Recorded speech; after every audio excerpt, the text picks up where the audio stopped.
We're just shopping, living. We're basically just stacking our money because we're using the credit cards to shop. We used to get jewelry, cars, $75,000 cars, presidential Rolexes, minks, furs, Christian Dior, Louis Vuitton, Bottega, Givenchy. I'm like, at least 18. I can't remember, but I was in my early 20s. I wasn't that old. In the world of banking, trust is everything. But behind the counter of one financial institution, a teenager was quietly studying the system. Every day, million-dollar accounts passed through her hands. New clients, new deposits, and endless cash flow. While most people saw numbers on paper, she saw opportunity. What started as a quick money flip spiraled into a $20 million fraud operation that shocked investigators. This is the story of Veronica Henderson, the teenage bank teller who learned the rules of the banking system and then figured out how to beat it. We're talking California, Seattle, Oklahoma, Puerto Rico, Idaho. These girls were cashing out banks across the country.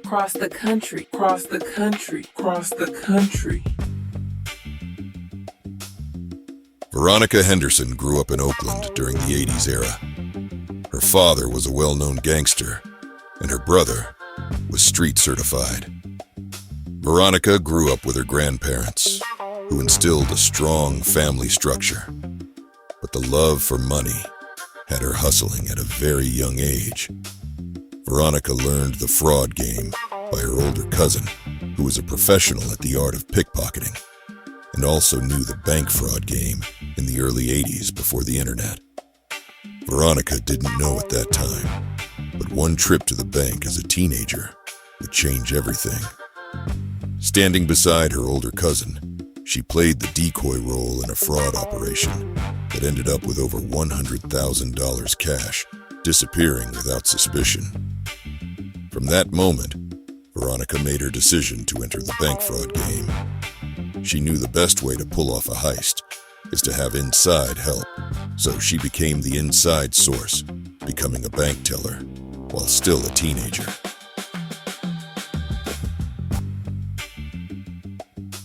She quickly learned which accounts had millions and began memorizing the names and balances of all the accounts she was in charge of.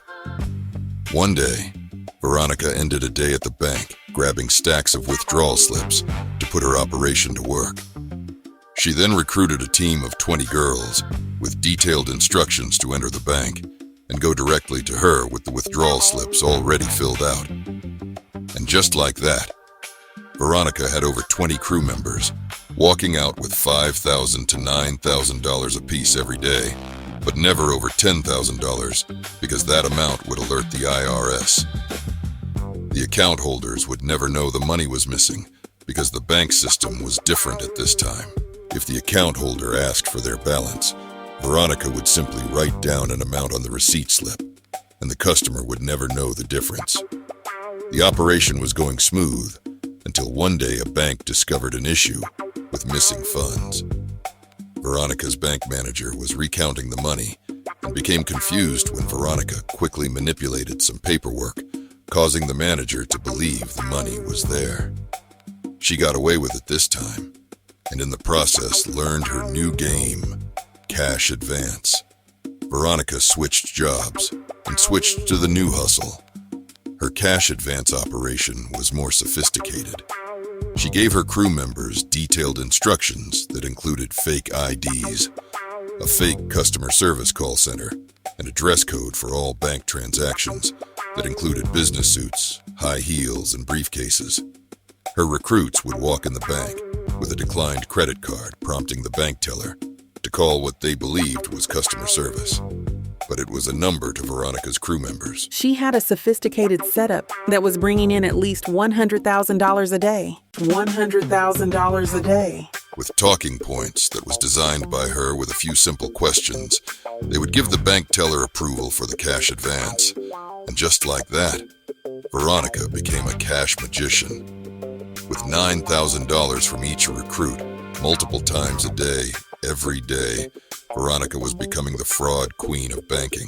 But Veronica made a careless mistake when she got caught cashing a fake check for $7,500 at the same bank she worked at. She was arrested and sentenced to 10 months home confinement, requiring her to wear an ankle monitor, but it didn't stop her. She went harder with a new goal, a 6-month run to accumulate as much cash as she can while taking her operation on the road. Her banking knowledge became top tier and passed the game down to her crew. Veronica also taught them how to read people, pick the right teller, be polite, and have patience, but no longer than 10 minutes, in and out, and keep the transactions as smooth as possible.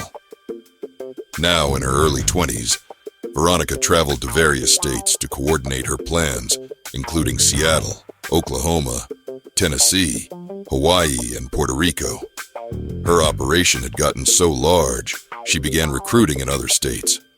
Her recruits then started to recruit their own recruits and started to operate their own crews within the crew. And before long, Veronica was the head of a mass bank fraud organization operating across the country.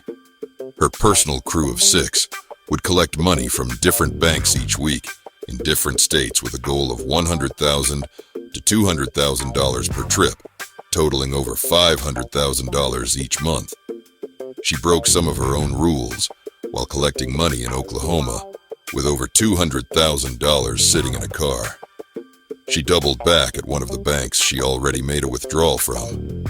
Veronica felt the lady bank teller was friendly and polite the first time around, so she pulled her car right in front of the bank, visible for all to see.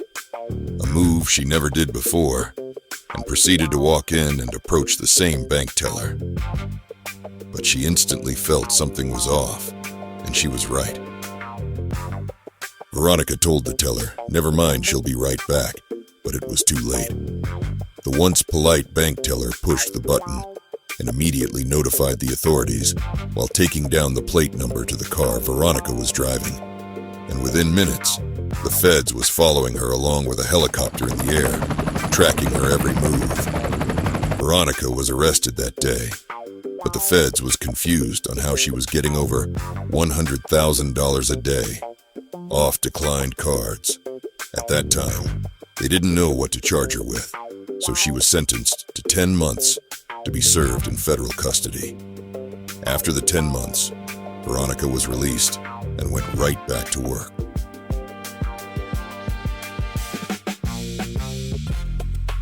Veronica and her 6 crew members hit around 100 banks on this trip, and once again she got greedy. While one of her crew members was inside one particular bank getting a cash advance, Veronica walks in the same bank and goes to the next teller over and says she's also doing a cash advance. Veronica's friend got her money and leaves the bank. After a couple of minutes, Veronica gets her cash and leaves the bank also. The 2 tellers notice something odd when they go outside and see both girls in the same car. They take down the plate number and call it in. Now in a paranoid state, Veronica and her crew tried to leave Idaho after realizing they was being followed by the FBI. They tried to book a flight, but could not leave until the next day, so they drove an hour out to the next town and chartered a private plane to fly out. A close call, but they eventually got away.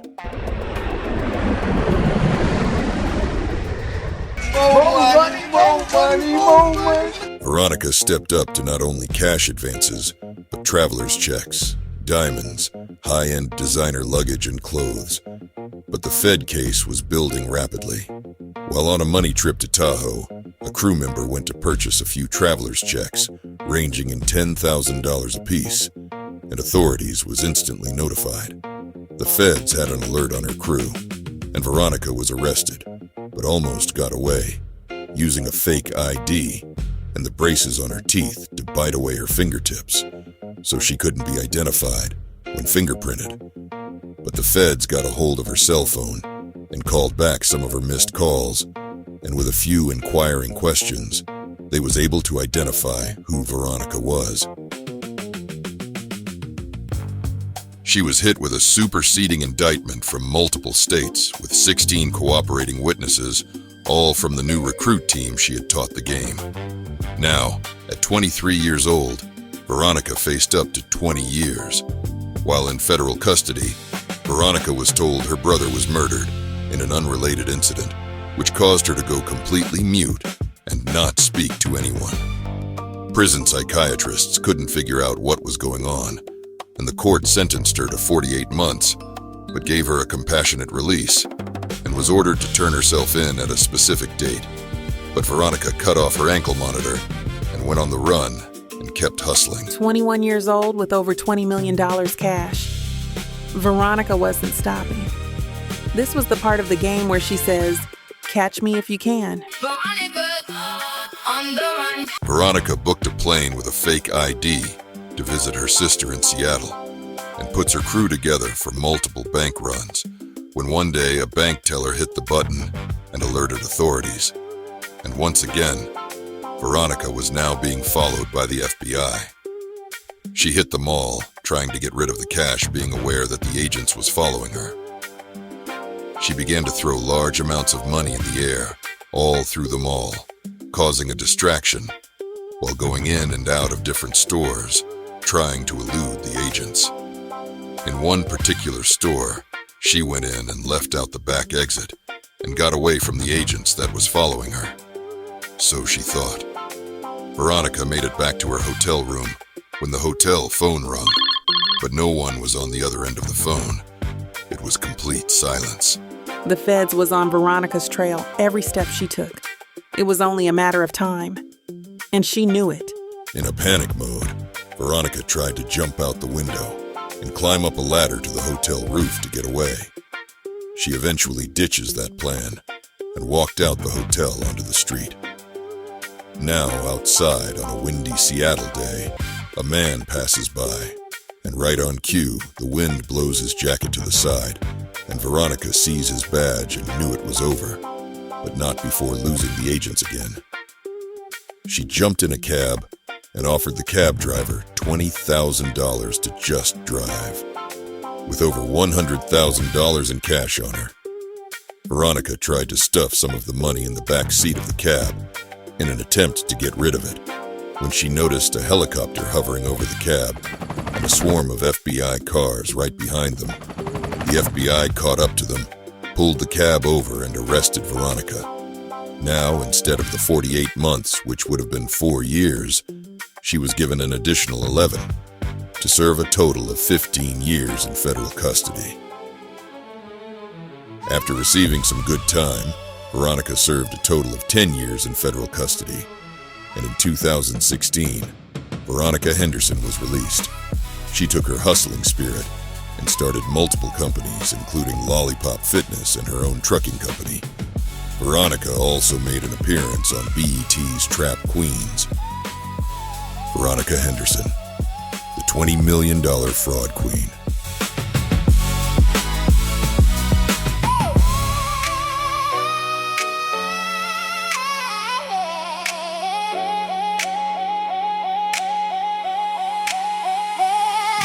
The hustler moves in a different realm of wisdom, a different realm of application.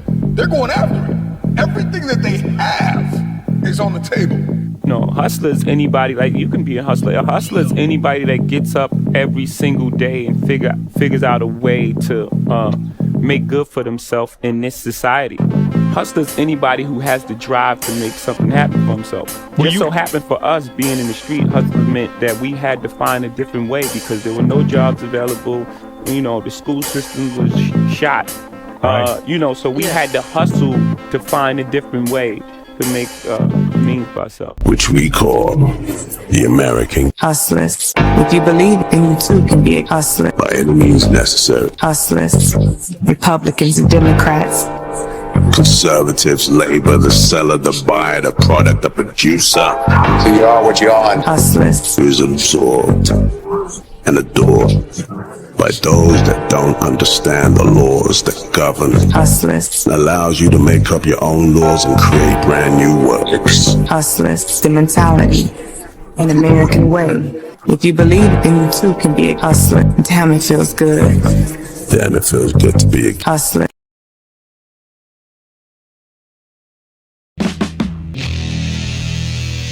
got 8 cases in California, 10 cases in Utah,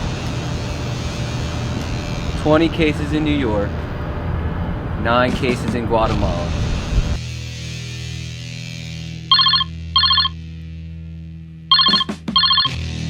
What's up, man? This call is to let you know you made the list. You ready for this? Yeah, man. Each case is 1,000 joints. If you can handle it, just say okay. Okay.